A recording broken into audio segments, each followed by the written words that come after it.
Oh.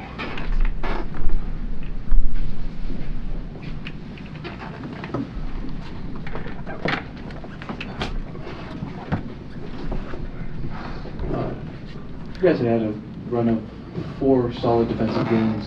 Tonight sort of led up with 130 points.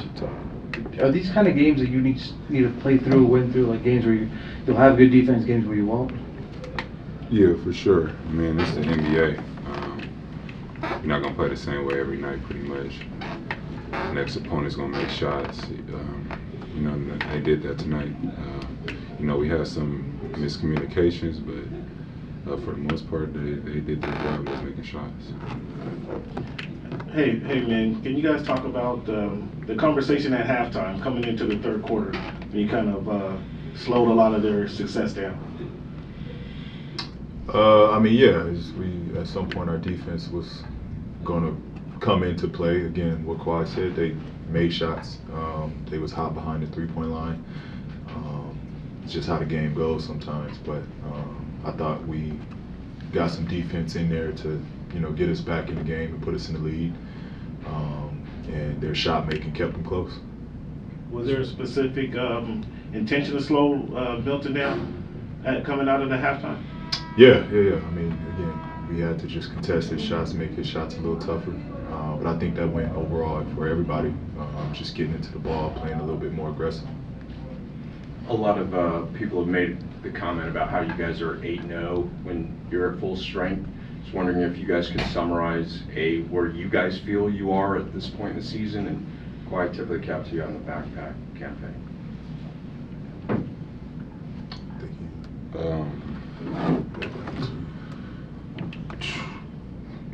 Still at a point where we want to get better, you know what I mean? It doesn't feel like we're 8-0, you know, with the roster. I don't know how accurate that is, but, you know, for the most part, we still want to get better. We're not being complacent at all. We just want to keep getting better, be a better basketball team, and, you know, hopefully we can stay healthy and keep building from here. Back here, Kawhi, I guess this question is for both of you. Because both of you have mentioned kind of, you know, the defensive communication as you guys have gone through the season in terms of things getting better. Do you feel like you guys are finally hitting that stride where the communication is a lot more better and a lot of those mishaps are far and few between, or are there still a lot of things you guys have to work on? I'll go ahead. I mean, yeah, it's an ongoing, you know, building process. I think we're trending towards the right way, but, you know, it's a team that we want to gear toward being the best that we can be. So it's obvious things that we can work on and get better with. But I mean, that's what these games are for. You know, we're using these to get better. It's how we're approaching these games. So we're getting closer. Our communication is getting better. Everything is across the board is getting better. Again, we got to go through these battles to get to where we want to get to. From the beginning of the season in November to now, how comfortable are you two with each other in terms of your game and chemistry from then to now? I think we're still improving.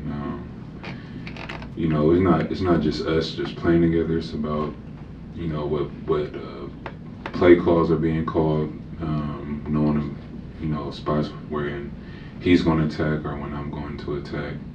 And obviously we have other players on the floor, so it's just all about, you know, just being comfortable and knowing exactly what's going to happen. But like I said, we gotta stay healthy, and you know that's how we're gonna get better, just with us being on the floor together. So hoping both you guys could speak on this, but Marcus Morris went from a first option, the Knicks, in about 15 shots a game. Now he's down to 6. That's a significant sacrifice. What have you guys seen from him for making it work on his end to kind of flow into what this team is doing? I mean, you just see a guy that wants to win. It's all that comes down to, somebody that wants to win. You know, when you play for a winning team, it's about sacrificing and giving up to make the team better. And you know, he's doing that, and he's you know. You know, he wants to win. You can see it, and you can tell by his approach. Paul, can you talk about, as far as bobblehead night for you in celebration. It was Kawhi's backpack the other night, but how inspirational was that for you? The bobbleheads? Yes. Yeah, it was real inspirational. You know, it's awesome that I can have a bobblehead. I've had a bobblehead in Indiana and Oklahoma and now in LA. So shout out to the people that has collected those. You know, it's cool growing up. You know, I've had, you know, a bobblehead at my house when I was a kid of Shaq. So it's cool to you know, have a bobblehead. Kawhi, can you talk about the comparison? You've been on a championship team in San Antonio and Toronto. What does the nucleus of this new team of the Clippers look like, championship bound? We're striving to get there. You know, one thing is that you never know what's going to happen down the road. You know, it feels like, you know, like my previous teams, like you mentioned, with everybody just wanting to win and, you know, trying to make a sacrifice, staying confident. So I just think if we keep doing that, we could be successful. But I mean, it always doesn't work to your favor. It's a lot of luck in it, but you know, calls, making shots, and people staying healthy. So just think we got to just keep moving, going on with the right track, and you know, just staying positive. Paul, not a lot of NBA teams can have 4 guys with 20 plus like you did tonight. Tell us what that's like to have that kind of offensive firepower like you showed tonight. I mean, it's special. It's what makes it special. For as much defense we have, I think we underrated offensively. For our offensive play, it's special. And tonight, where a team like them got hot and made shots, the offensive part of what we can do came into play, and you know, our scorers scored. Last one, Andrew. All the other night against Denver, you mentioned that the way this team could improve would be blocking against not just the upper echelon of teams in the league, but the teams maybe don't have as much buzz. Philadelphia's good, but without Simmons, without Embiid, did this feel like a test of that for you, how you guys would respond?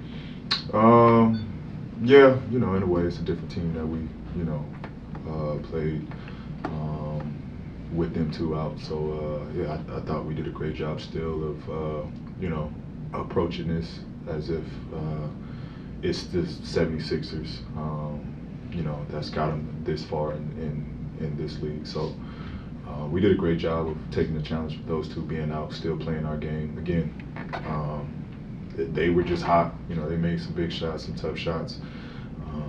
You know, shout out to them for their effort of playing tonight. But we did a good job of being us and just taking care of business. All right, thank you.